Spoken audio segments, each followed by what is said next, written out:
আরব দুনিয়ার সংঘাতের আগুনের আঁচ এসে পড়েছে ভারতেও। জ্বালানি সংকটের মুখে সমগ্র দেশ। ইতিমধ্যে এলপিজি গ্যাসের হাহাকার দেখা গেল কলকাতার বড় বড় রেস্তোরাঁ ও হোটেলে।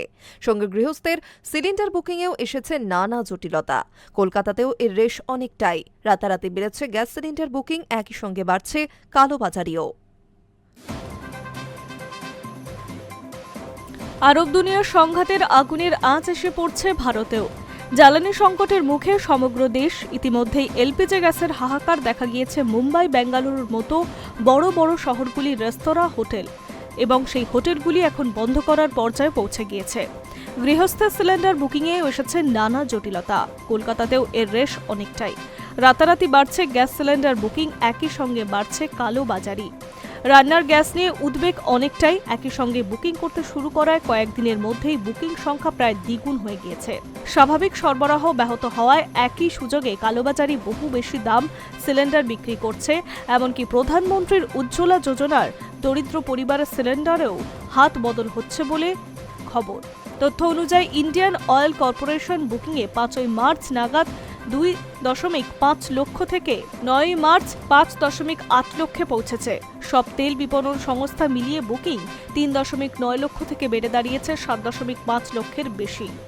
সাধারণ পরিস্থিতিতে প্রতিদিন প্রায় 5 লক্ষ সিলিন্ডার লাগে রাজ্যে। তার মধ্যে আইওসি দেয় 3 লক্ষের বেশি গ্যাস, বাকি সরবরাহ দেয় বিপিসিএল, এইচপিসিএল।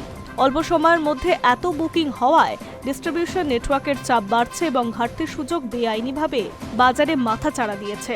কলকাতায় আজাদগড়, বিজয়গড়, বিক্রমগড়ের মতো এলাকায় বহু ছাত্রছাত্রী ও ভাড়াটিয়ারা থাকেন। তাদের বেশিরভাগের নিজস্ব এলপিজি কানেকশন নেই। তারা সাধারণত ছোট সিলিন্ডার বা অস্থায়ী সরবরাহকারীদের ওপরে নির্ভর করেন। সরবরাহ কমে যাওয়ায় ওইসব জায়গায় দাম দ্বিগুণ হচ্ছে এবং কালোবাজারিও দ্বিগুণ। এমনকি যাদের নিজস্ব গ্যাস কানেকশন আছে তারাও এখন অতিরিক্ত সিলিন্ডারের জন্য কালোবাজারে ভিড় জমাচ্ছেন। শুধু বাড়ি নয়, শহরের রেস্তোরাঁগুলিও সরাসরি ক্ষতিগ্রস্ত হচ্ছে। ব্যবসায়ীদের দাবি, বাণিজ্যিক এলপিজি গ্যাস সিলিন্ডারের সংকট তীব্র হলে বহুবার খাবারের দোকান বন্ধ হয়ে যেতে পারে।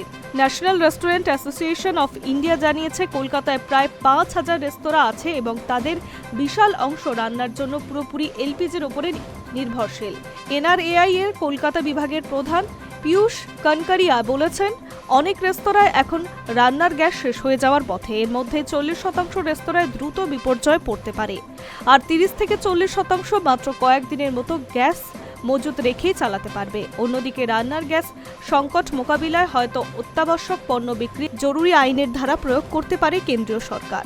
1995 সালের ওই আইনে অত্যাবশ্যকীয় পণ্য নির্ধারিত মাত্রায় অতিরিক্ত পরিমাণে মজুত, বিক্রি এবং ব্যবহারে নিষিদ্ধ ছিল। সংশ্লিষ্ট মহল জানিয়েছে, এই আইনের সবচেয়ে গুরুত্বপূর্ণ দিক হল উৎপাদন ও যোগানের সঙ্গে সঙ্গতি রেখে সমতা ভিত্তিক বিপণন। সরকারি বিজ্ঞপ্তিতে বলা হচ্ছে, আরব দুনিয়ার যুদ্ধ পরিস্থিতির কারণে হরমুজ প্রণালী দিয়ে তরল গ্যাস আমদানি বিঘ্নিত হচ্ছে। এই পরিস্থিতিতে সরকার অগ্রাধিকারের ভিত্তিতে জরুরি পরিষেবায় গ্যাস সরবরাহ নিশ্চিত করতে চায়। বিজ্ঞপ্তিতে বলা হয়েছে, 1955 সালের অত্যাবশ্যকীয় পণ্য আইনের 3 নম্বর ধারা অনুযায়ী কেন্দ্রীয় সরকারকে পেট্রোলিয়াম পণ্য সরবরাহ ও বন্টন, সেই সঙ্গে এর সাথে সম্পর্কিত ব্যবসা বাণিজ্য নিয়ন্ত্রণ করার ক্ষমতা দেওয়া আছে। Hi News network.